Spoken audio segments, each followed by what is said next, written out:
Hello, everyone. Thank you for joining us today. Today, we'd like to talk about the future of work and its impact on today's workplaces.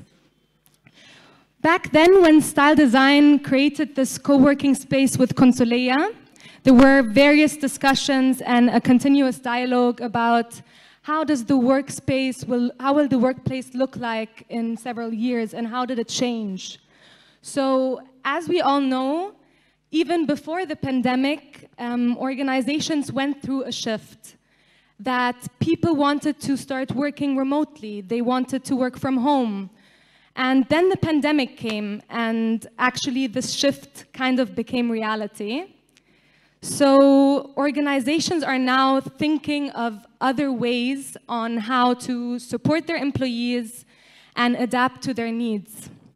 So we invited different experts here today to discuss this with them. I would like to present them to you now. We have Hossam Allam. He's the chairman of CEO, Cairo Angels, of Cairo Angels, and he will be moderating this whole discussion. So we really want to use this panel experience today to talk about the post-pandemic era and how hybrid work might have changed organizations.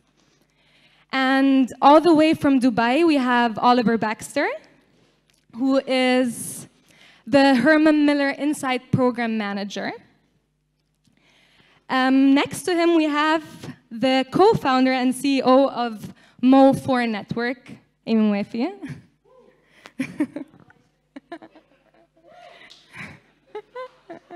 A round of applause.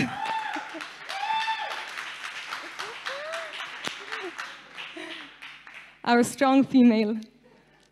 And to have some tech insights here as well, we have Ahmed Salama from Microsoft. He is actually the one with the expert know-how on modern workspace and business applications. Exactly.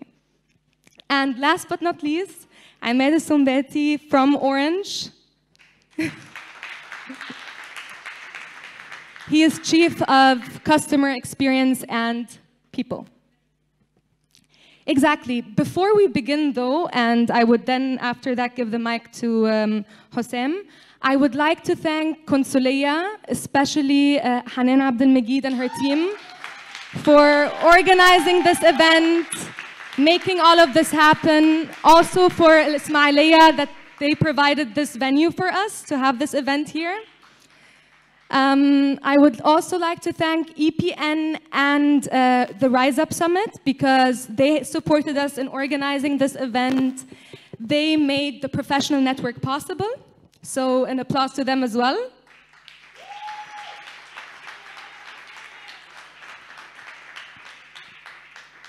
And last but not least, I just got this in, and I will have to sadly read it. There is an art exhibition showcasing the artworks created by the hospital 57357, and it's over there in Kodak. So if you guys are interested, afterwards you can go pass by. Thank you.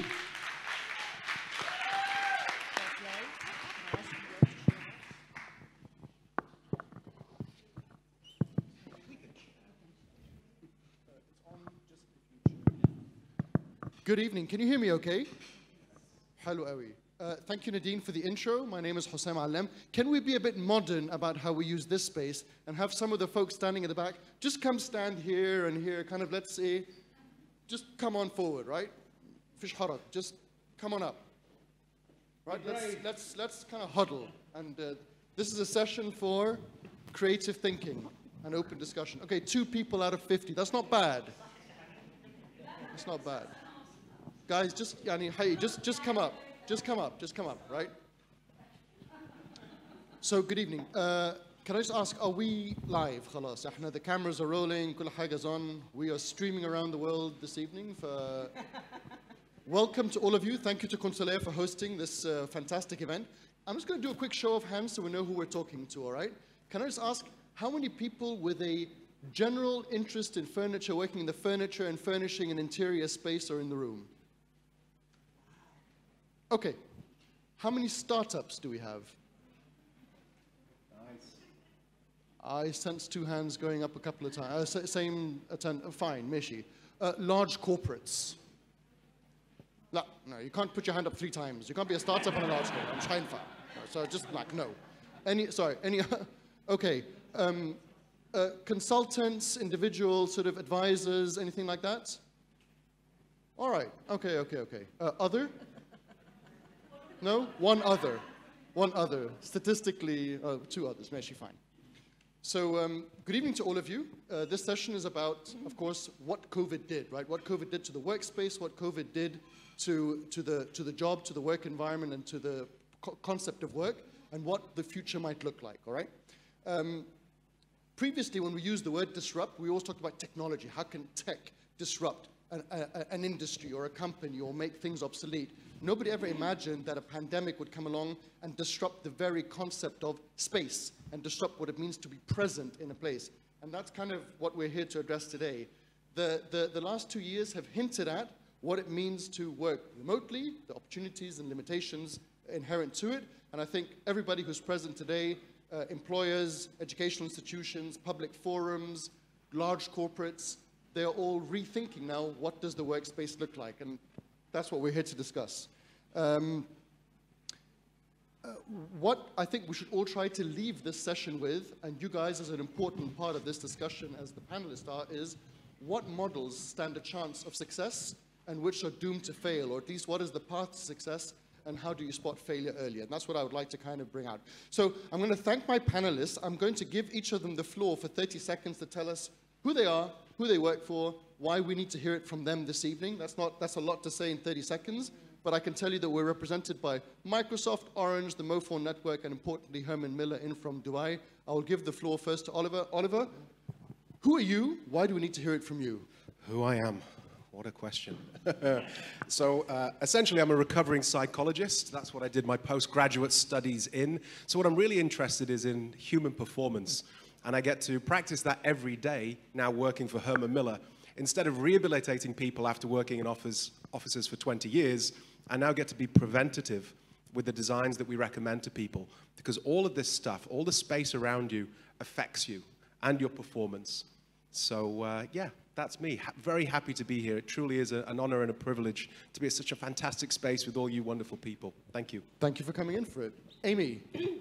I am a mom of 2. I am the co-founder and CEO of the Mowafi network, which is a media company. We have a whole bunch of digital publications, including Cairo and Al and 9 more. And we are a digital agency. And from my perspective, it's been very interesting because we have a very young office, and to kind of see how these younger millennials and Gen Z are transitioning and what their desires are for the workplace has been very interesting. Not that I'm listening to what they have to say to me. Ahmed, what don't we know about Microsoft? Sure. So I'm Ahmed from Microsoft. I've been with Microsoft almost for 13 years now. I think the past 2 years, Microsoft, I witnessed the change that happened with the remote work, with hybrid work. First of all, we enable companies to do that kind of work, to work remotely, to work in a better, productive way. So we led by example. We started doing that in Microsoft. For the past 18 months, probably I went to the office 2 or 3 times. I hired people. We grew the business significantly. I think we had amazing couple of years, honestly. This week, I resumed going to the office. I felt strange. It felt weird, but it's definitely how exactly things will be going forward. I cannot tell because we experienced this, we experienced that. So I think the hybrid model and the future of work is something definitely very interesting, and the technology is playing a significant role in that, being Microsoft or others. So happy to share with you today all the experiences that we went through over the past 18 months. Ahmed, when Orange is not getting fined, as all the other telecoms operators, what else is going on? Oh, we're going extremely well. Well, thank you. My name is Ahmed El Sonbaty. I have been with Orange since 20 years now. I just returned back from France 4 years ago, less than 4 years ago. I like the concept. This concept is not new. Probably it is new here in Egypt, but we've been witnessing this since 2002. So it's almost more than 20 years of the flexible and the teleworking concepts all over the world. But I know that, I understand, after the COVID, this is now becoming the fashion and the way of life. But it is true, the workforce management and the labor market is evolving since a long time, and it will evolve more and more on our expectations that this will continue, probably in a different way, but it will have an impact on the labor markets and on the workforce management overall. Those are my 30 seconds. Thank you. Very good. Thank you for that. I'm going to be taking questions from the floor during the session. It's not all going to come at the end, but please keep your questions hot and relevant to where we are in any given moment. Ahmed, let's start with you. Orange as an organization has a lot of customer-focusing functions and a lot of back-office functions as well. What are the major changes or shocks or adaptations that you have had to go through over the last year and a half to adapt to what COVID did? Well, I'll talk about a couple of things here. Well, at the personal one I adapted because, as I mentioned, we used in Orange to telework since a long time, leveraging, of course, from the technology and the connectivity because we have all the tools and we have all the facilities. However, when the COVID started, and I'm talking about Orange Egypt is locally focused on serving and supporting more than 30 million customers. So the main challenge was our call center and the customer interface, not the shops, but it was the call center. And the real success, and probably this is not publicly known, that we sent 1,800 employees from our call center to work from home for the first time in their life, and that was uncommon from a culture perspective in less than 2 weeks, equipping all the employees with VPNs. And you can imagine, we had 1,800 employees under the same roof, and we converted this into 1,800 roofs, 1,800 offices in 1,800 places, and that it was uncommon to them because they didn't used to telework, and to adapt, to train the managers, and to equip them in such a short period. This was a real change, and it was very disruptive. Did they like it? Yes, they like it, they enjoy it, and we leverage of this because when you work, well, again, my colleague Ahmed in Microsoft can understand this very well. When you work in technology, and especially in telecom, we have a different nature of business because we live a very difficult life. The technology is very dynamic, and we live in a very dynamic environment. Things are moving very quickly, so we have to adapt. So adaptability is key here, and it is the name of the game. Can I ask you to pass the mic on to Ahmed? Ahmed, your organization has changed. You've had to show a lot of trust in your colleagues to work from home, work hybrid, and so on. Are you just going to pull that trust away from them and ask them to come back into the office, or has the world changed too much? No, I think it's changed, and it will never be back to pre-COVID. That's how I see it personally. People now, they felt how they were productive. The companies now appreciate the people more working remotely, working from their homes, working from anywhere. In my team, I don't care whether someone is working from Guna or from Sahel or from his home. As long as he or she is productive, that's perfect. And as I said, the last 2 years for Microsoft and for many technology companies and maybe even for other industries, we've seen great success. We've seen unprecedented growth. So with the remote work, I think we proved that this model is working. People are happy. Actually, people started to complain that the work-life balance is not working to their favor because now there is no boundaries. We have back-to-back meetings. Honestly, sometimes I struggle to just get some coffee and be back on my desk because there are no boundaries. There's no lunch time. I just wake up 7:30, 8:30. I start my meetings. I can finish at 7, 8 p.m. So now it's not productivity. We're very, very productive, and now even we're working too much. So I think it's a bad problem to have, honestly. So technology was definitely an enabler. So the trust part, again, definitely all big companies or even small companies, we measure our business through KPIs, through dashboards. So we know in call center, for example, how many calls this agent have, how many cases did he or she close, etc. So KPIs have always been there, and they will always be there to measure our business and our performance. But now, even with technology, there are lots of insights based on artificial intelligence, for instance. I can know whether my my direct team, how much time they spent sending emails, how much time they spent making conference calls, video calls, working on quotations, on whatever.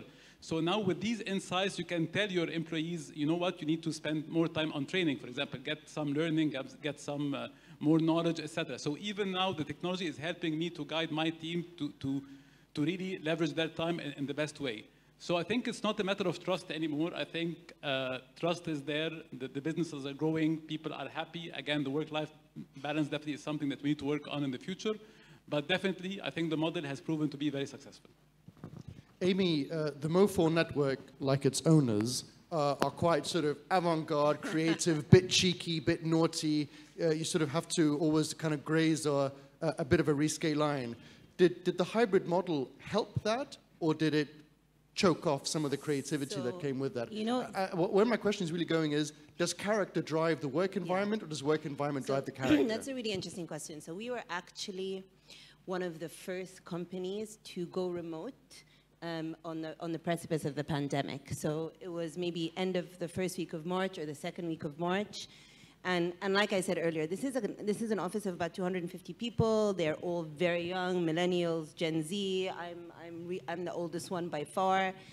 And it was a terrifying prospect to ask them to all go home. And it was interesting. Change is change. And you would think these kids would be excited to go work from home. But change is change, and there was visceral backlash because we were the first to do it, so there was no kind of blueprint to how this would happen. And I was terrified, so I kind of went home and went, face down on the living room floor and just cried for 6 hours. I'd barely figured out how to be a CEO in real life, let alone during a pandemic. And here is what I had underestimated. Because we are such a content factory and content machine, over the years, we had developed such rigorous internal processes that without me realizing it, we were doing the work completely digitally, just all sat in the office together. So within the first few months, that's when that exact question started to really play on my mind. So the work is being done. And in fact, sometimes the work is being done more efficiently. But is the work being done with the same spirit and the same passion? And is the final result, does it have, we call it #Mo4Magic. Does it have that intangible thing that makes any creative company's output special? And unfortunately, the answer is no. And so the real challenge becomes, we're all back at the office right now. And so actually we didn't get back into the office until, so from March all the way until January, we were 100% the office was fully shut down. And so we came back to the office around kind of the end of January, and that's the question that's been, the challenge is the world is changing.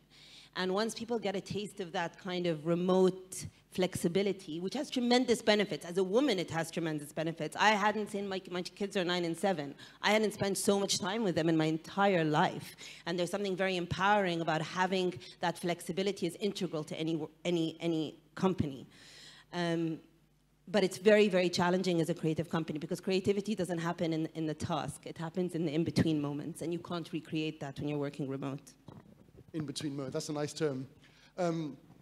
Oliver, in the peak of the pandemic, I was so longing for contact with living beings that I started petting animals in the street and things, just to kind of like feel live bodies in front of me.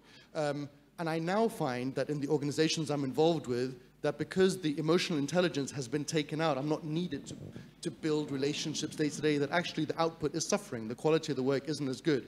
And I wanted to ask you, I mean, your role is insights, right, within Herman Miller. And I think it's very interesting that a furniture and interior solutions designer thinks about the psychology of these things. And I know that's why a lot of people are here today. But I wanted you to share with us some of the insights that you're finding as you look across a wide portfolio of clients. How have they responded to a changing working environment? And is everybody sort of feeling the loss of the relationship the way that some of us describe? Yeah, exactly like that. So, loneliness hurts. Loneliness is actually, from a neuroscience point of view, felt in exactly the same hemisphere of the brain as physical pain. So if I was to nip you, that would stimulate the same hemisphere of the brain if I was to put you in social isolation for a week. And we experienced that en masse as humanity. So mental health took a real big turn during 2020. Stress was up by 5%, anger was up by 4%, sadness also up by 4%, and actually the Middle East and North Africa, saddest region in the world, unfortunately. And we crave being around with one another. That's why lots of people descend on coffee shops to do work. It's not that they're socializing with people, it's just that they're alone, but they're together with other people. It's also like our affinity to be one with nature that also rejuvenates and revitalizes as well. So the workplace is uniquely positioned to bring people together in that way to alleviate some of those mental health issues that we've started to see really rise and spike during 2020. I mean, just think of the cafeteria space.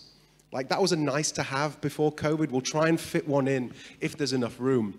And then typically what happens, you hire 20 more people, and the first space that you eat into is the cafeteria space to put more desks and chairs. But actually, that is the civic heart of the organization that builds character. It strengthens those bonds that dissipated during 2020. Now, not all bonds were destroyed. The people who were in your immediate team, they're called your strong ties, according to research from a Stanford professor called Mark Granavetta. So strong ties are the people that you see every day. And they got stronger because you now have a window into their world. You can see their kids. You know the name of their chihuahua.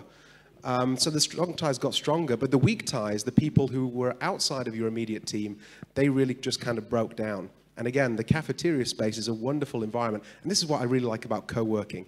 They nail that space because they know that that is the space that is going to compel people to want to pay for the privilege of coming into this facility. When all the clients that I speak to, when I ask them that question of how many of your employees would pay to come into the office, they look at me and go, well, nobody, Ollie. But of course, that's the kind of hospitable environments that we must create in order to lure people back into the office in this post-pandemic landscape, because you can't mandate anymore. I mean, you can, but you're going to lose people. And we're seeing mass resignation the world over right now. It's about 50% of employees globally are thinking of leaving their jobs. So, sorry, I've been going on quite a lot. No, that's good, and we'll come back to you. But actually, just on that point, I have a question that I've been waiting to ask Ahmed. The Ahmed, apologies. The employer-employee relationship changes now, right? With a new kind of working environment. And I'm wondering, with large corporates such as yourselves, and I ask this question because Consoleya as a venue is kind of predicated on a principle that small companies act like big companies. And so a lot of what startups and small businesses see the large corporates doing, they think, interesting, we can use some of that. So my question to you is this: are you finding that the workplace environment or the working environment is becoming part of the negotiation in hiring decisions? Like, are employees saying, I'll accept that, but then you have to give me a number of locations I can work out of, or you have to give me minimum so much time working from home, or flexibility in hours of day. Are you seeing that in the HR process?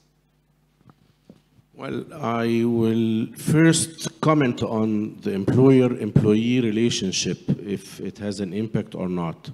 Well, I would say that the impact is really very minimal. It is not, as far as I'm concerned, and we're a big group of companies. It's not only in Egypt, but in other organizations, because we are connecting. We are 165,000 employees all over the world.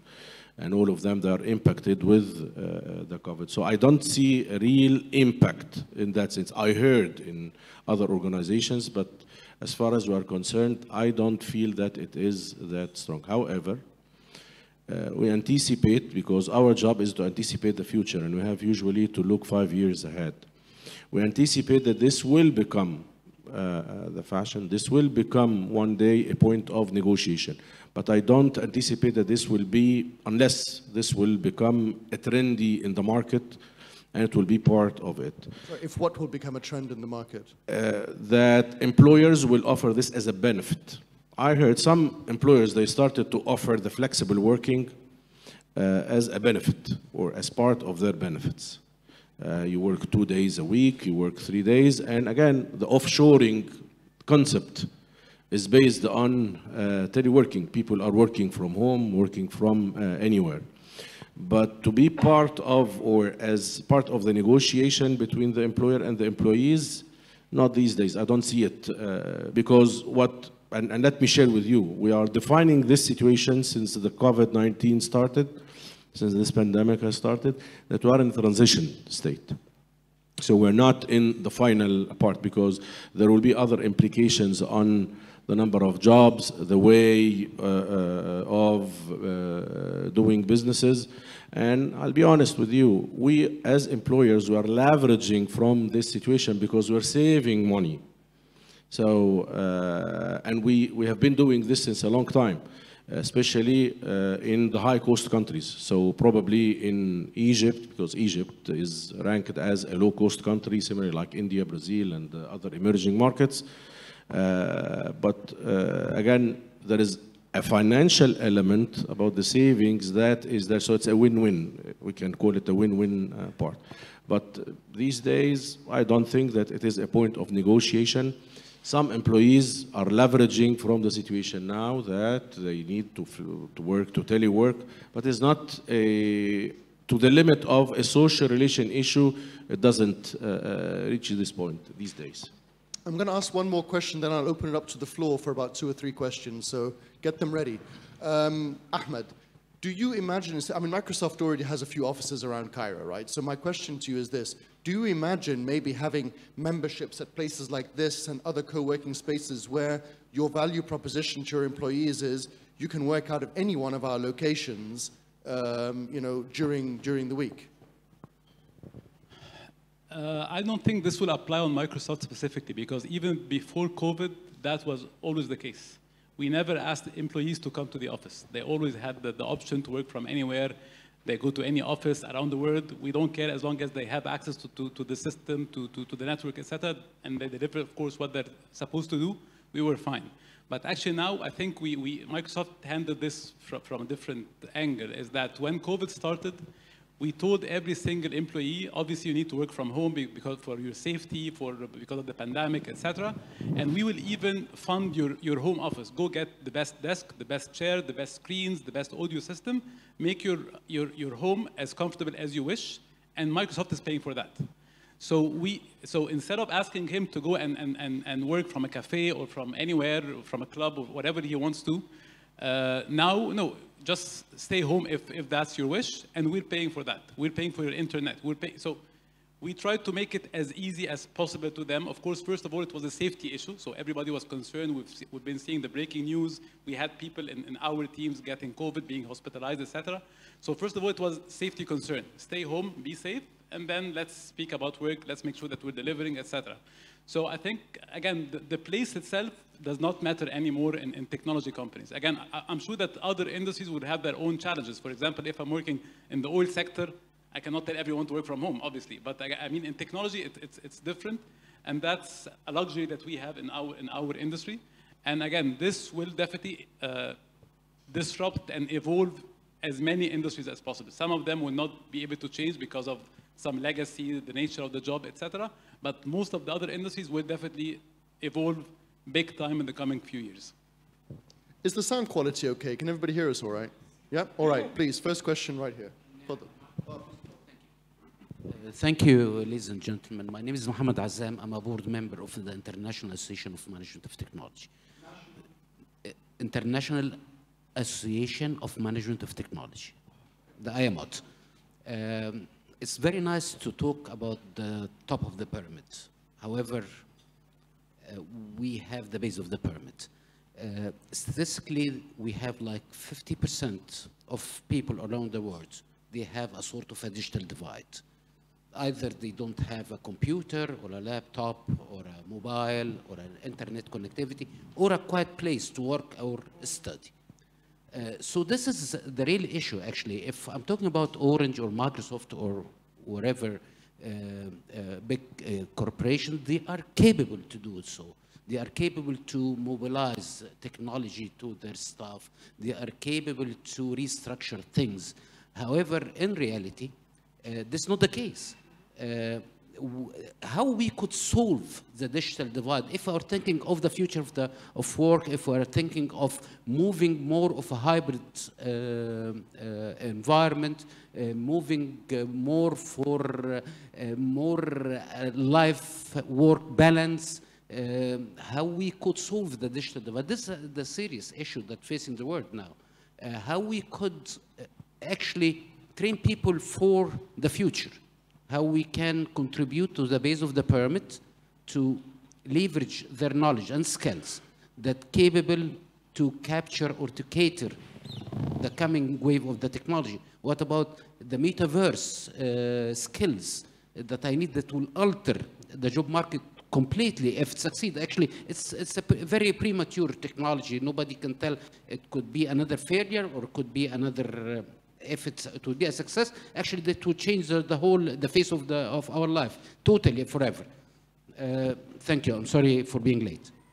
Can I promise you that I will get you an answer to that question later in this session when we start talking about how the economy has changed and there are new roles being created around this pandemic and the future of work. We're talking about workspace right now, and then in the next about 10 minutes, we'll move to what are the new kinds of skills and roles and jobs being created around. I will get you an answer to this question. Another question. Hands up. Thank you very much for the talk. My name is Noor Zaini. I am the head of communication and sustainable development with Canal Bank. I have several questions.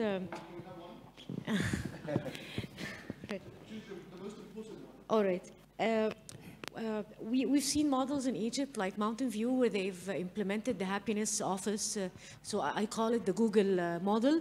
So do you have a proven statistics that this can work in all type of industries? Because you know, a culture we're a little bit loud when we have open spaces. So we need a customized model for Egypt. That's the one question now, and later on I could ask the rest. So anyone could. Okay, so us Mediterraneans are a bit noisy. How do we adapt to that in the workplace? By the way, you should visit the Mo4 network. Sorry.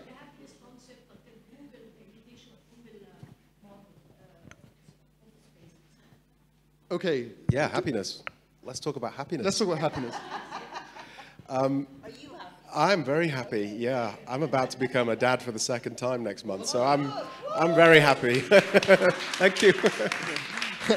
You're not happy for long. No, exactly, yeah. It's a miracle I got here, actually. Okay, so happiness. Really interesting. So as we discuss happiness, I think, yeah, great, let's all hold hands and like sing Kumbaya. That's not happiness. So what we've been trying to do at Herman Miller is measure happiness. And the way that we've been trying to measure happiness is through taking blood samples from people. And tonight, we're going to take some blood samples from everybody. If you could close the door. No, I'm joking. We're not taking any blood samples tonight. But we were looking for two molecules in the blood in particular that represent happiness. One was called oxytocin. So any parents in the room will know of oxytocin. It is the one that builds the bond between mother and child, but it's also empathic. So fathers, doctors, surgeons in the room, they also get oxytocin levels increased. And then the other one was called adrenocorticotropic, which is basically stress represented in the blood. Now, the reason why we wanted to look at blood instead of like hitting a smiley, frowny, or mediocre face on a keyboard or doing a self-report is that blood work doesn't lie, and people do. So blood is like, if you try and eat a cookie and keep your sugar levels down, not possible. So what we discovered is that different furniture settings, again, stimulate this trust and stress to different degrees. So as you've moved through this building and through this space, your blood work has actually changed. Isn't that interesting? How your blood moves as you move around space. So we actually determined the happiest space in the office. But I think unconsciously you already know where that space is. If I was to ask you where you would take a colleague to build trust or just for a moment of respite to reduce your stress, where is the space that comes to mind? It's not your desk, is it? It's the cafeteria, again. It's somewhere where you can break bread, have food, have a coffee to start your day so you can actually human. You know, this is the space that is the happiest environment in the office. And more so than a desk and a chair. Actually, we found that actually increased stress and reduced trust when people were working on activities together. So again, I'm really flying the flag for cafeteria spaces today, but they're so important to have, and not a nice to have, an essential element that we have to include. So Google have nailed that. They've nailed those sorts of spaces, and so has co-working, but they also can afford to have all those other environments as well. And they still provide, or they used to provide, a desk and a chair for everybody. But again, you don't really need to do that, because on average you spend about 30% of your day sat at a desk and a chair. So that's a lot of wasted furniture and real estate. So this is from the furniture manufacturer in the room. Please stop buying as many desks and chairs from us. So he doesn't make the margins on desks. Any other questions from the floor? A last question, not a last question. Another question from the floor? Really? All right, let's move on. So, Amy, you said something interesting. You said, like, as a woman, certain changes in the work environment kind of maybe appealed to you or didn't appeal to you. I know that one of Oliver's kind of themes that he wants to address today is diversity in the workplace, and how, you know, the future of work has an opportunity to unlock diversity. But anyway, can you tell me a little bit about, you know, have you seen, you know, in your organization, women's participation increasing, decreasing, struggling more, maybe being able to engage more, and what unlocked it? So I think it's a difficult question to answer for me, because as a female founder, I've always been very intentional in paying attention to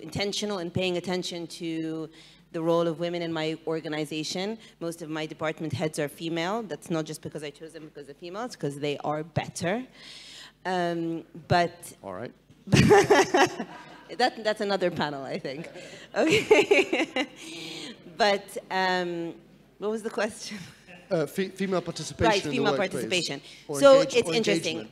I think this is maybe where I've become a better leader because of this transition to remote. I used to be I'm a very disciplined person. Doesn't look like it, but I'm a very disciplined person. And so I was militant about the idea of, you know, 9:30 a.m. I want to see every single bum on every single chair working. Like, I need to see action happening. And we're in newsroom as well. So I want to see, you know, I want to come in and there's stuff happening. I don't want to. And what I didn't realize was, unintentionally, that was putting some women in the organization on the back foot. And what's happened now is that there is actually and this is interesting, you know, we are a very, very diverse office. We are a diverse office in terms of nationalities, in terms of social class, in terms of education, in terms of sexuality, in terms of everything.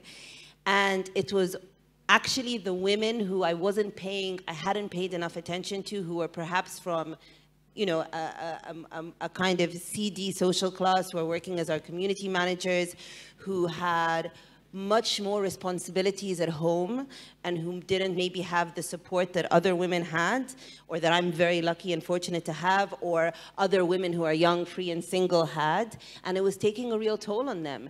And they suddenly felt empowered to come to me and say, is it okay if we just shift this job and make it entirely work from home? And I would never, number one, they would never have felt empowered to have that conversation. But because the system had proven to work, they felt okay to have it. And I would never have, I would never have been open to that conversation. Ironically, even as a woman who had been paying specific attention to the women in my organization. But I think I had been doing it from a very privileged perspective, which was my own problem. And that has been game-changing. So I actually have about 12 female community managers. If you're not familiar with social media, they're the people who like reply to questions on social media platforms. So really, they're not really part of the rest of the process, and they don't physically have to be in the office.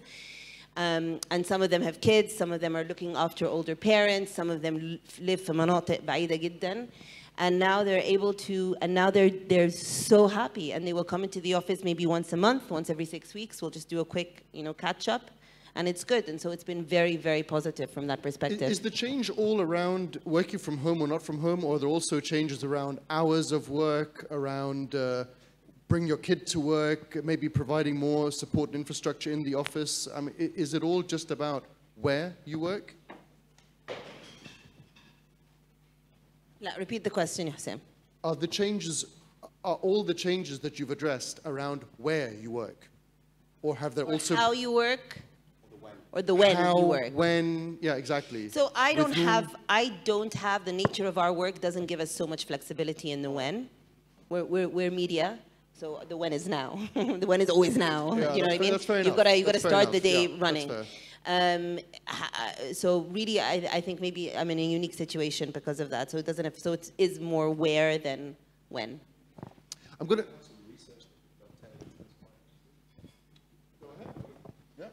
Sorry, I can reference some research which dovetails into this quite nicely. There was a study done in China, and it was around remote working, well, hybrid working, essentially. So they empowered employees to choose where they wanted to work, and what they discovered is that the mothers decided to spend more time working from home. Makes complete sense, right? The problem with that then became, you've heard the saying, out of sight, out of mind, right? So what happened is they stopped getting progression. They stopped getting promoted, these mothers, when they work from home. And so the people who were in the office, they got promoted at a greater degree. Now, what's that called? Sexism. But it's not actually sexism because it's a preference of the mothers to work from home. And it's not their issue to address, it's actually the employer's issue to address. It is an internal bias that we all have called proximity bias. And that is our affinity to work with people that we see every day. We're less likely to work with people who work from home. You know, it reduces. So what we need to do is, through bias training, create what we call location inclusion. So you're just as likely to work and to seek out people who work remotely as you are physically, and therefore the chances of being promoted also increase as well, because the last thing we want is for mothers to be progressing less within organizations. But of course we need to be equitable, and by providing equity, they have the choice to work from home or to come into the office. Ahmed, answer as much of this as you can, all right? But you have a very wide, large portfolio of clients. Can you give me some examples of how clients have looked to Orange for solutions and products to really unlock this hybrid working model? You know, I don't know what I'm asking. I don't know what I don't know, right? Have you found some really interesting examples of how clients have come to you and said, here's what we'd love to try to do. Do you have the infrastructure, the tech to support us to do this? I mean, one was like VPN in all the home is fine. That's a kind of little bit more obvious one. Were there any really creative ideas used by employers to try to work around a pandemic or just generally unlock the hybrid working model that you can share?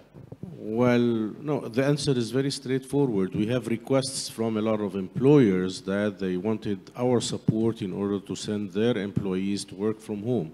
So this is an evidence that this is becoming a true and a real element now that employers are using. So we have a lot of requests, and not only from big organizations, even from small and medium enterprises.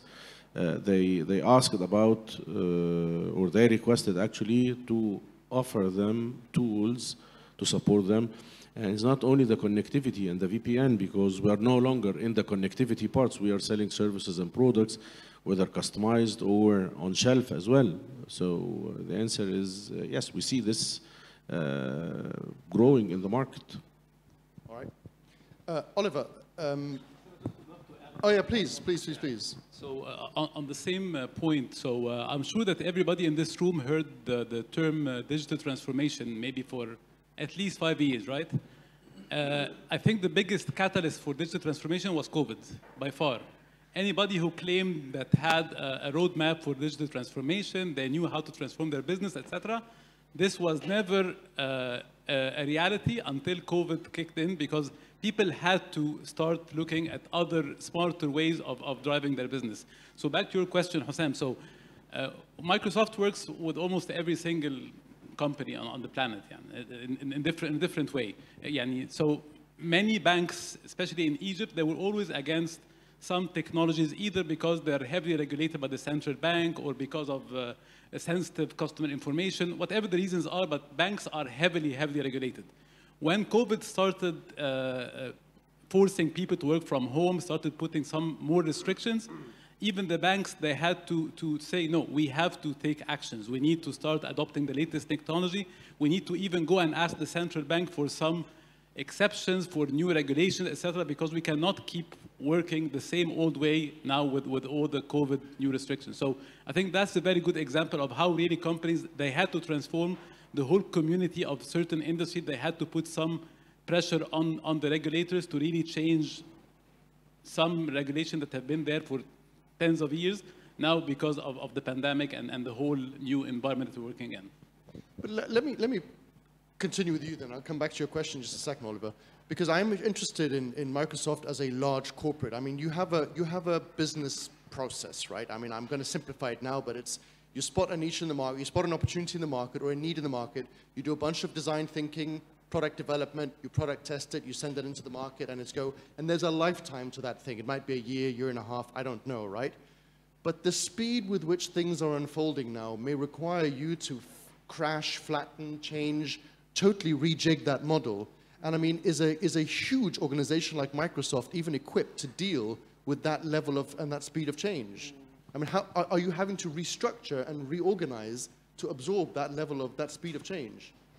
That's why, for example, Microsoft and probably most of the technology companies, we hired like 50% additional headcounts in the past 2 years, while many other industries, unfortunately, they were letting people go, they were asking people to leave, etc. They were reducing their workforce. Microsoft was investing in people, we're hiring like crazy, exactly like to your point, Hossam, because we had to adapt. We had to make sure that we had the right solution for every industry, for every customer, for every country. Because each country also had its own, so China, for example, they had a certain way of dealing with COVID. Japan a different way, the US different way, Egypt a different way, etc. So in order for Microsoft and maybe Orange and maybe many other technology companies to really adapt and even be one step ahead of what's happening, this required a lot of new talents to be on board with Microsoft and others. We invested a lot in R&D, obviously, again, back to the point, because we had lots of products that have been there for a very long time, and they were not that demanded. With COVID, for example, a product, again, I don't want to name certain product, but just for the sake of the example, we have a product called Teams, which is, you can compare it to Zoom, for example. I'm sure everybody knows Zoom. So Teams is like the corporate version of Zoom. So Teams was a great product, but we've seen a huge, huge investment in Teams. And if you look at Teams 2 years ago and Teams today, it's a whole new product. It's a whole new platform where you can spend literally 8 hours a day, 10 hours a day inside Teams, and you can do every single task that you're asked to do in your company. So this is how the technology companies adapt. We had to invest in R&D, in people, and in many other things to really be, again, ahead of what was happening in the whole world. I'm just going to take a time out and say that unfortunately we're going to lose Ahmed. He has to move on earlier than expected. But should we just say thank you to Ahmed for joining us?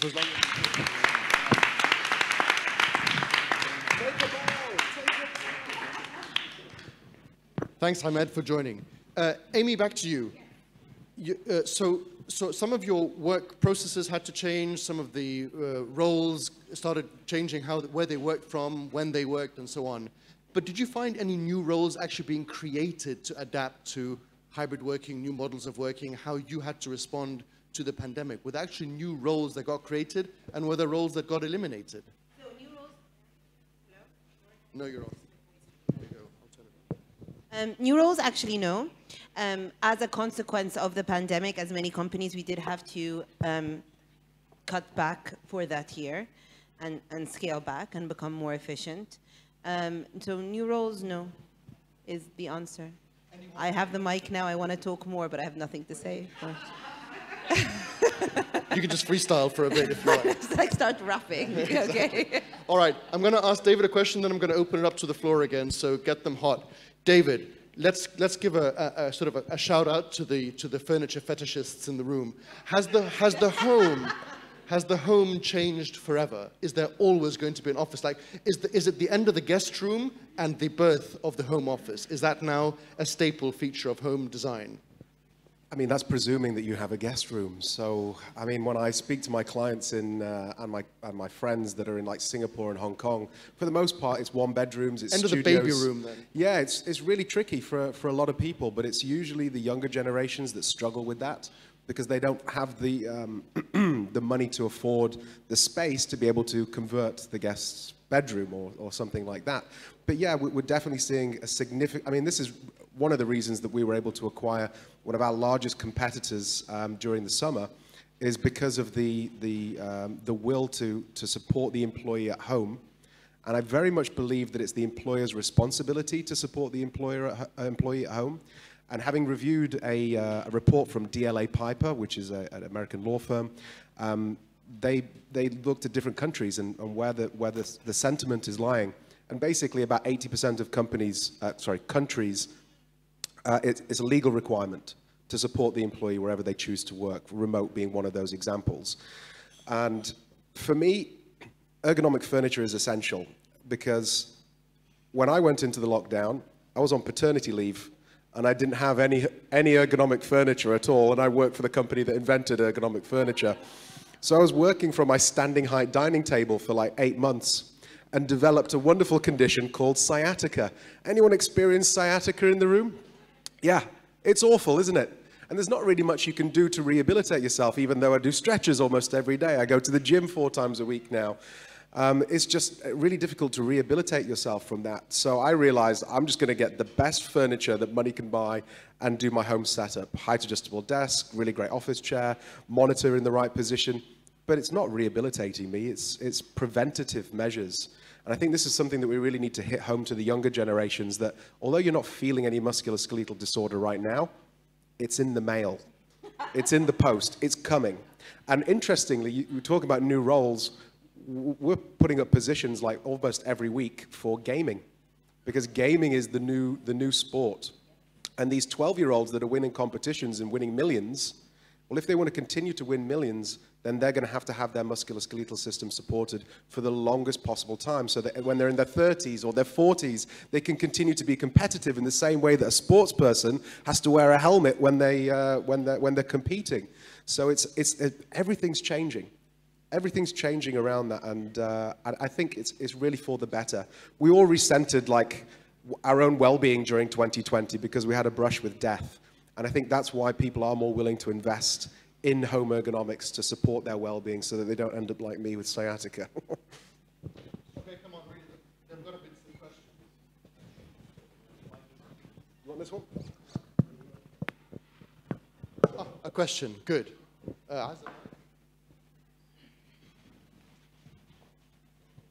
Thank you. My name is Shireen Abdelbaki, and I was really impressed with Oliver's comments about the importance of the cafeteria space and bonding. I'm a business consultant and an artist, but I also have a holistic well-being platform.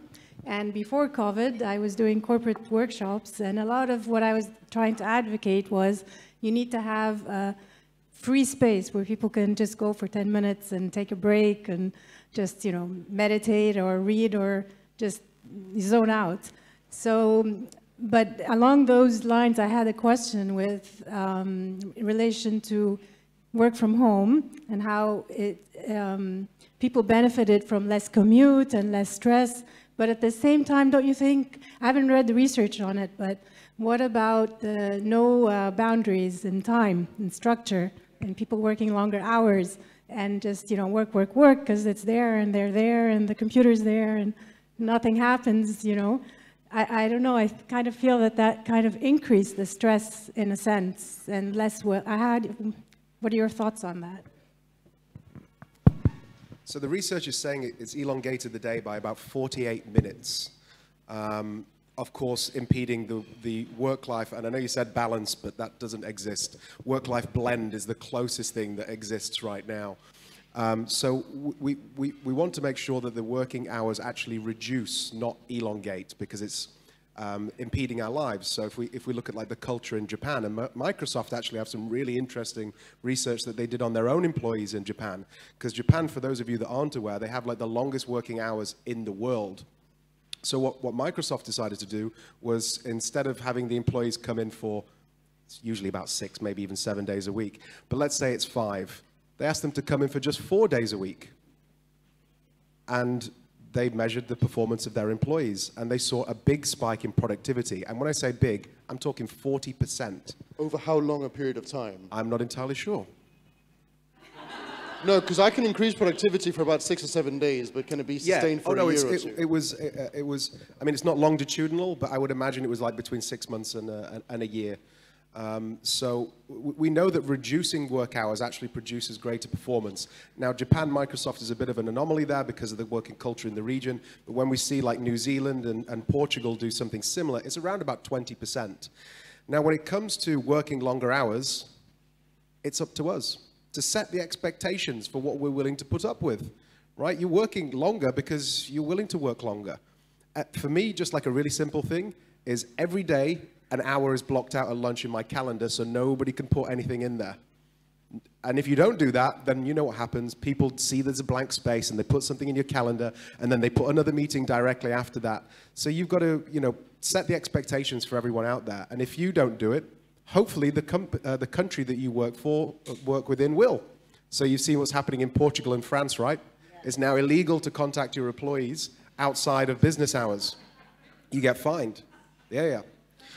France, that's what everybody says. It doesn't work here. But the French said it, the Portuguese said it, and that's what's been implemented. Yeah, well, they've been having very long lunches for a very long time as well. So, yeah, it's about expectations. Another question, please.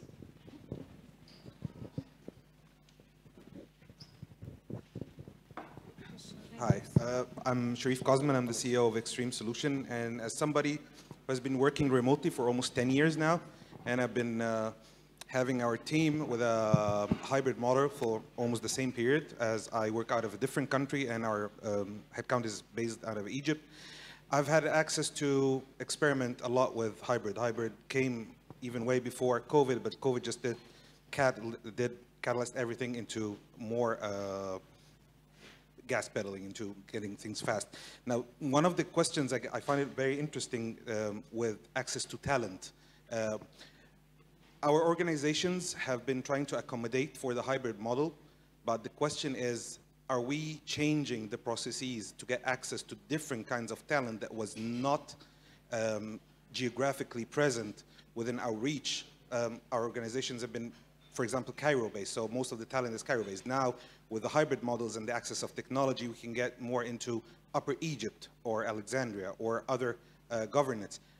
Do you think that your organizations and other organizations should start to accommodate to a different framework to get access to better talent that doesn't have the financial or social means to be present in the capital?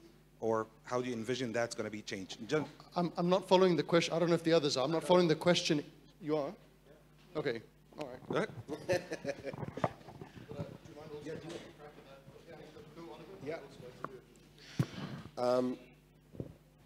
So, yeah, you want to access the broadest talent pool possible. And in order to do that, you really have to embrace hybrid working. Otherwise, you're only going to be having applicants that come to your organization that are willing to work full 5 days in the office for 10 hours a day. So by going hybrid, you get a greater access to talent. Now, Boston Consulting Group highlighted that 80% of employees don't see themselves coming in for the full 5 days a week. So if you want to access that element, then you have to kind of go hybrid as well. And what we've seen in the tech sector and the banking sector is they've taken completely different approaches in America. It's different, obviously, in different regions. But Wall Street have said they want everybody back by September 1st. And Silicon Valley have said, we're going to go remote first. And they seem to be attracting the talent. And actually, the tech sector and the banking sector are competing for the same talent from universities. They're trying to get them to come to their organizations. And they're still in this old mentality that money's going to win throughout, but it's not. Especially with the younger generations, we're more happy to take an 8% cut in pay for more freedom and flexibility and autonomy. It's got to the point now that Wall Street is having to offer $125,000 for a junior banker position. I know what everyone's thinking. Might be time to retrain and move to the States. But it's still a real issue. And they're having to pay more because they're not willing to increase the flexibility that most employees are really searching for. Ahmed, do you see yourself hiring more from the governorates because you're able to leave them working from home wherever they are, however far they are from Cairo?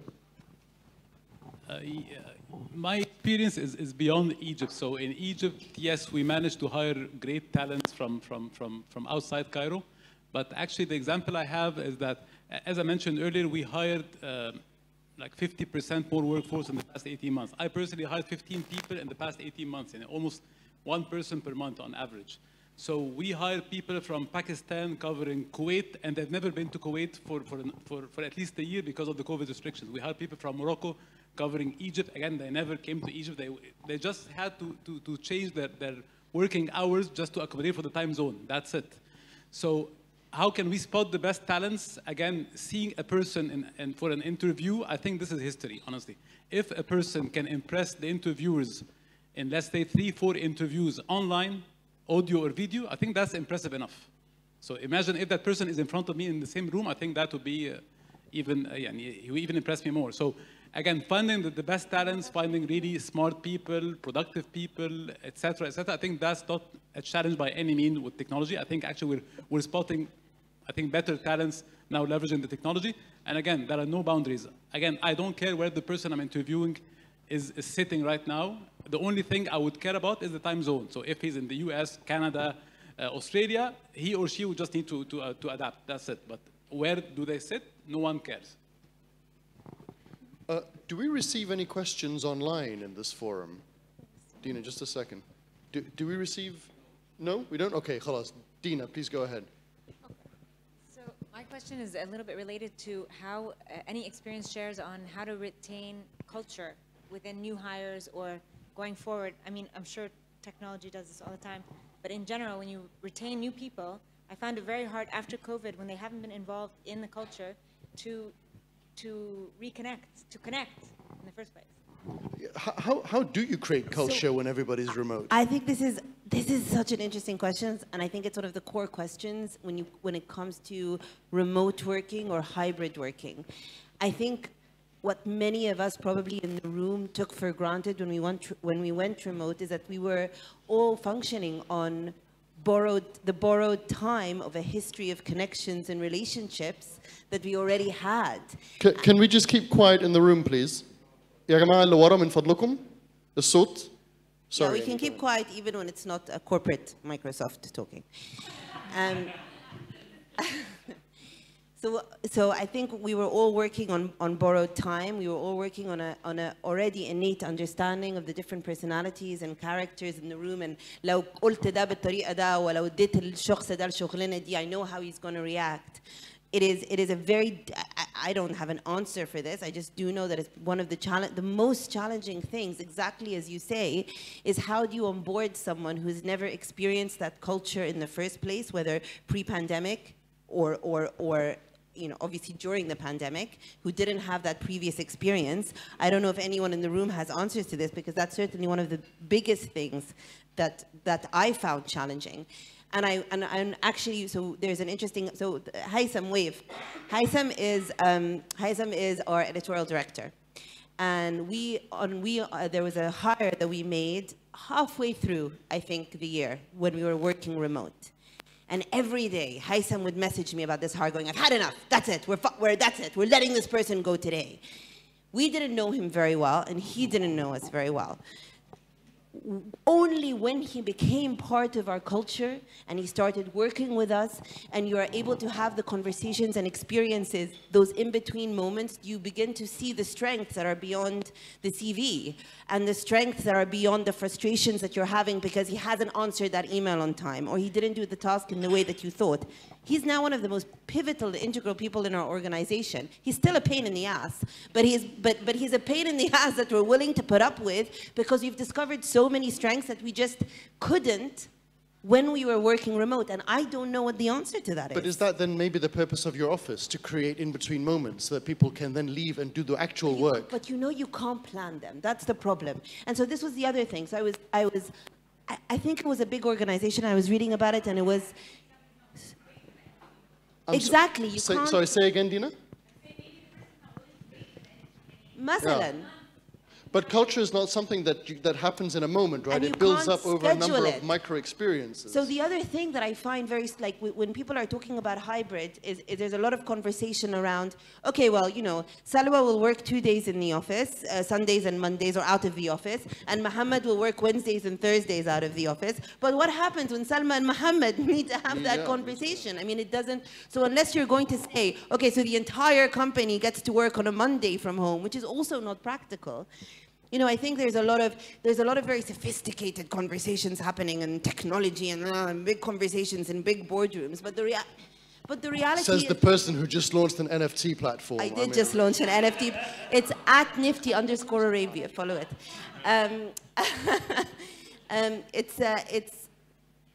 I don't know what the answer to that is. Did you have it all along? Oh my God, share it. But let me ask you this. So in oh my God. I think I won the jackpot. Yeah. Right, the trees are getting in on the action now. But let me ask you, look, in my day, your CV said, I'm a team player, right? And I'm a very analytical. What are the skill sets that are now needed to become an emotionally intelligent, productive member of a team in a hybrid environment? What do you write on your CV now? Yeah, emotional intelligence is high. It's been actually creeping up the list. In terms of what we're trying to hire for globally. But to come back to the question that you were talking about. Sorry, am I trying to? Amy, no, yeah, sorry. No. I thought you were searching for the name. No, I'm just trying to remember the question now. So how do we onboard people? Yeah, culture. So there's a couple of things. When it's who comes in what day, nobody knows better where you work best than you. Anyone telling you where to work has no idea. And it's so multifaceted, your decision-making process for coming into the office or working from home or a coffee shop or a co-working space, because you have caregiving responsibilities, you might be in a mood, you know, you might be thinking quite differently. The task that you're doing changes dramatically on a given day. So I'm not a big advocate of like saying, you come in on this day, you come in on this day. What I am a big advocate of is creating an office that's so fantastic that it compels people to come in. Because really what they're saying is they want people in the office, but we don't want to mandate it. Treat people like adults and you'll have adults. It's called the Pygmalion effect, or the self-fulfilling prophecy. If you treat people like children, right, you come in on Monday, you come in on a Thursday, you'll get children, and you get infantile behavior. The culture question. Any facility managers in the room? Okay, we've got a couple of hands. You'll have probably noticed that for the last like 5-7 years, there's been an evolution in facility management to community management, right? So it's less about the facility and it's more about the people, which is the best way round because people cost on average 9 times more than the real estate that they sit on. So it's better to focus on the people rather than the real estate. What we're starting to see now is FM providers supporting digital community managers. So that is enabling onboarding, creating the culture in the digital world absent of the office. So it's creating events for people to go to. It's making sure that their home setup works well. They can access all the servers online. So we're getting new job roles. Again, I forgot about it, but that's a new job role that we're starting to see now, is this digital community management or digital FM. Because it is possible to create community in the digital world. If you look at GitLab, they're probably one of the most highly referenced organizations in the world regarding going remote first. Well, they were always remote first, and that's a big distinction. Going remote first and always being remote first, very different. So for someone that was physical that now wants to be digital, is a very difficult transition to do. But if you started in a basement somewhere, you can continue to work in the digital world and onboard people in that way. I'm going to ask a question around just new roles. So the gig economy, where people work essentially for themselves, but serve various employers, masters, and so on, that presents challenges and opportunities. And I'm actually tying this question back to the very first question received from the gentleman here, which is how do you bring people who are in the more fragmented, disparate end of the economy? Disparate, not desperate. I mean, like highly fragmented, maybe lower echelons of the community. How do you bring them into the economy?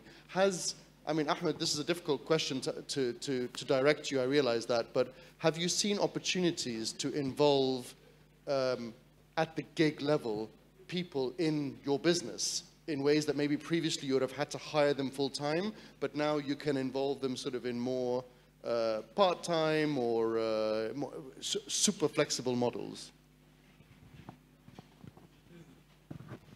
Yeah, I don't have a straightforward answer to that, but let me give you a general answer. I think, again, the key word is flexibility.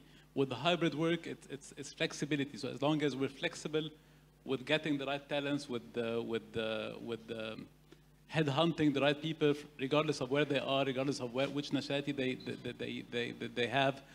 Again, it's all related to diversity and inclusion. So if I can attract any person, regardless of their background, their gender, their religion, their whatever, I think, yes, back to your question, I think the answer is we can do that. We can leverage people part-time, we can leverage people from any part of the world. Again, it's all thanks to the flexi environment, we can do that. I mean, so in terms of just the creative space, obviously we're very plugged into kind of designers and graphic designers and editors and visual artists. I don't know if anyone else is in this space, but the amount of people from within those ecosystems from all over the country who are now very, very plugged into the gig economy and are on global platforms. Global kind of gig economy platforms is incredible. You need to check it out. You need to check out the talent that is out there. Any company, I don't know, you need a graphic designer because that's an easy play. That's an easy play for one-off projects or work that you might need or one-off, design or an edit. There is so much talent across the country, and one of the fantastic benefits of COVID has been because they've had to find a way to win. They have gone onto these platforms, and some of these kids are making bank and dollars from like abroad, and they're right here and they're on our doorstep, and it's just like, be aware they're there. It's a very interesting thing to see. Hanan, how are you for time? Until 9. You have until 9. Okay, 50 more minutes. Any more questions from the floor? Yes, a proud hand is up. Hello, I'm Ihab Mukhtar. I think we didn't pay enough attention to the mental health part. I think there is a big growing body of knowledge about the neuroscience for architecture and the impact of the built environment on our behavior and mental health. And I'm happy with this part about the neurotransmitters and how the impact of the workspace on our supply of oxytocin and the other stuff. So I think we need to listen more about the research, about the findings you have found about this part. Thank you, Oliver. Thank you very much. That's all yours. Some insights around mental health and... so Winston Churchill had a very famous quote. We will fight them on the... No, not that quote. We shape our dwellings, and thereafter they shape us. We shape our environments, and thereafter they shape us. So it's to what degree they shape us that I'm really interested in figuring out. We spent some time doing research around personality profiling as well, which is another really interesting thing for recruitment, especially in the digital world. If you get someone to do like the Big Five, or often known as OSHA, which is a way of kind of figuring out whether you're an introvert, extrovert, neurotic, or all of those wonderful things. If you share that data with the rest of your colleagues, it helps you work with them a little bit better because, yes, you need pains in the ass. You need someone who's a pain in the ass in your team. You don't just want a room full of carbon copies of you, which can quite often happen in the recruitment process. I know you're awesome, but you just bicker with yourself all the time, right? So you need people who are very different to you that's in the room. So I'm a big advocate of personality profiling and then also sharing that data and information with people. What we also discovered is that in large social situations, And to an introvert, that's more than like 4 or 5 people in a room. They don't feel comfortable expressing their ideas or opinions. So the vast majority of meeting rooms, there's like 12 to 25 chairs in them. An introvert walks into that environment, they're already overstimulated, and therefore they're more likely to clam up than someone who's an extrovert like myself, who has got no problem giving all their ideas out in a collaborative session. Unfortunately, there is no correlation to being a good talker and having a good idea. Introverts and extroverts have equal proportions of good ideas, but we're not hearing from the introverts. So what we noticed and observed during this research is that they do express their ideas or opinions when the meeting finishes.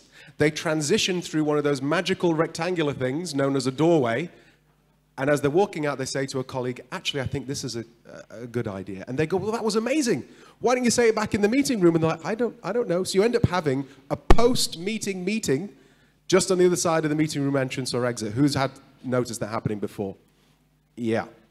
So we need to provide furniture and environments to cater for that activity. We call it warm up and cool down. So it happens before the meeting and it happens after the meeting as well. But unless there's an environment there to support that activity, to support the introverts, we're only really going to hear from the extroverts, and you're only getting 50% of the knowledge capital in the room as well.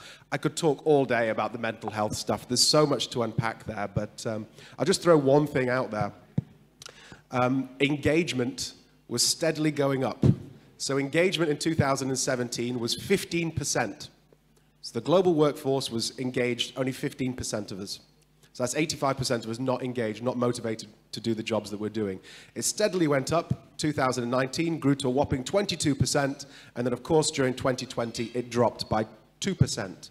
So now the global engagement for the world of the workforce is 20%. And if you've got engaged employees, they're more productive. You have a more profitable organization. If you're a listed company, on average, you are expected to have a 65% greater share price value than one of your competitors that has a low level of engaged employees. So you don't need to create a new app, build a new product or service line. You just need to focus on your people, and then your business will naturally become more profitable. And this is like the 6 months to a year point of view. So buy furniture and not apps. Okay. Another question. What?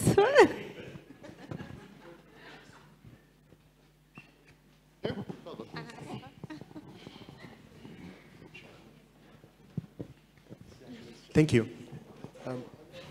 Mu'taz Mulatham here, O Talents, HR manager. My question to the panel, please. On the very same note, how can we normalize a friendly virtual call between coworkers to just check on each other regarding the managers and the work hours and the productivity? On the very same note. Can you say that again? I didn't hear you very well. Okay. Can we normalize check-in calls? Just how yes, you're doing? Just to check on a coworker, see if they're all right today.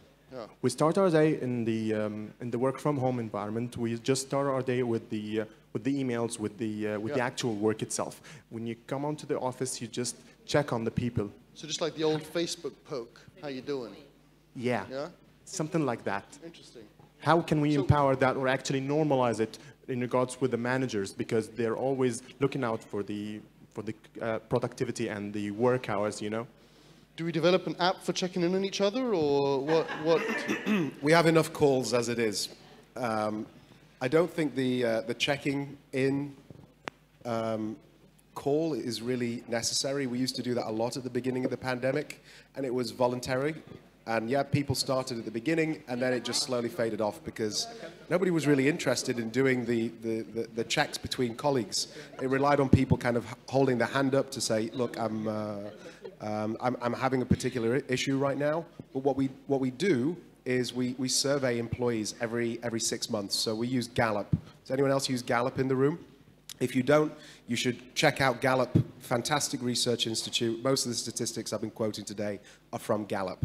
And any anomalies regarding like mental health, regarding physical health as well, you know, whether someone's checked in with you to see about your progress and is interested. Even questions around, do you have a best friend at work, is included in these surveys. So that helps us get a really broad and narrow picture of how our employees are feeling.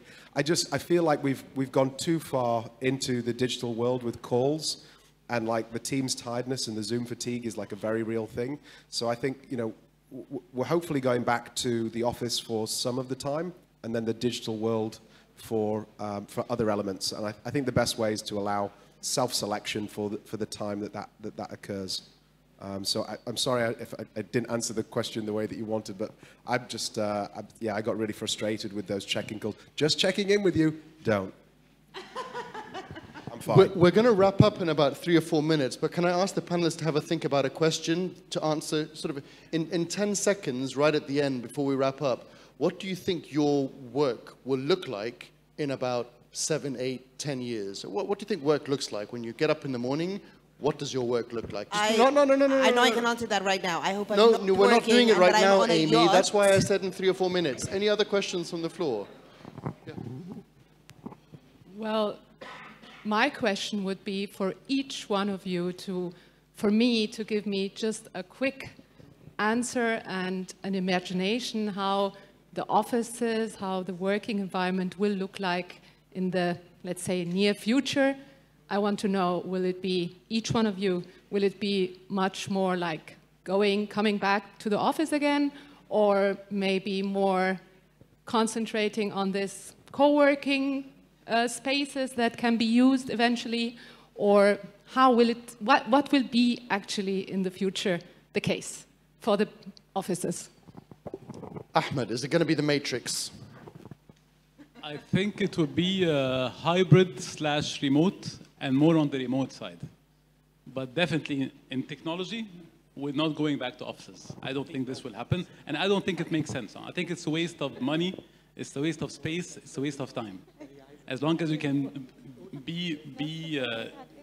perform and deliver what you're asked to do from your home, why would you waste resources for no purpose? Will it not be a metaverse?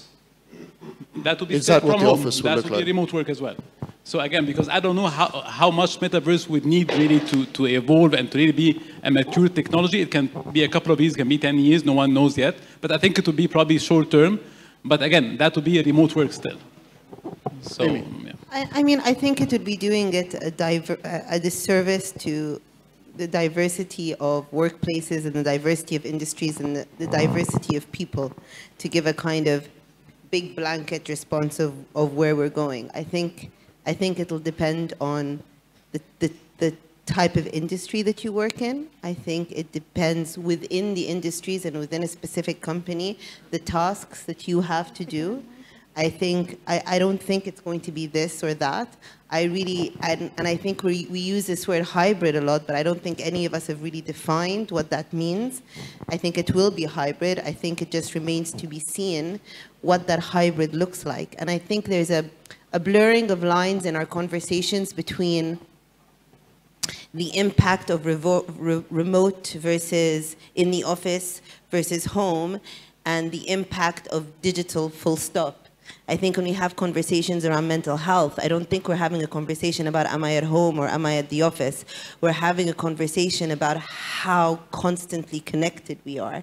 And those are lessons that we need to learn as humans in this new world. You know, we are all, everyone in this room is you know, none of us were born into this, and it's the wild west of this. It's a very embryonic stage, and the bigger conversation that we're having is what does it mean for everyone to have access to me all the time and to feel so pressured to be accessible, lest I miss out on opportunity, lest I let down my boss, lest I let down my colleague, and I think sometimes those conversations get blurred. I think we've got to answer these questions first, and I think organically it will impact the way different people work in different spaces. But I don't have any research or figures from Gallup to back that up. Do you?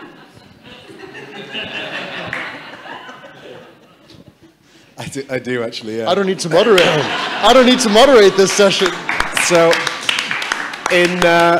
In 2017, pre-pandemic, Gallup did their global Ahmed, workforce. Amy, thanks for joining us this evening. Gallup did their global workforce survey, and they actually looked at, they correlated engagement with time spent in the office. And again, this is pre-pandemic. They discovered that those employees that spent between 3 and 4 days working outside of the office produced the biggest spike in engagement. They were the most highly motivated employees in the business. Those employees that were in the office 100% of the time or working from home 100% of the time had the lowest levels of engagement, because actually what you're really doing is restricting choice at either end. Except with remote first, there's a perception of choice and flexibility because you can work from home, but you're not giving people an office, so it is actually reducing choice as well. So again, that hybrid is probably, you know, the best way to go, even from the data that came from before the pandemic. What else were we going? What was the previous question that led into that? What does the office what does the work environment look like? Yeah, that is the #1 question that I've been asked in my 11 years at Herman Miller. Every time I'm with a client or go to a conference, someone goes, Ollie, what does the future of the office look like? And I always have a really pedantic response that I'm not interested in what it looks like. I'm interested in how it functions and whether it meets the needs of the employees within that facility. Because at the moment, it's not meeting the needs. If we look at the data for the last 10 years from the Leesman Index, they've been measuring corporate real estate from the employees' point of view. And only 64% of employees would support the statement that their productivity is catered for in their office. Only 64. Over the last 18 months, they did the survey looking at home and whether your productivity is supported at home.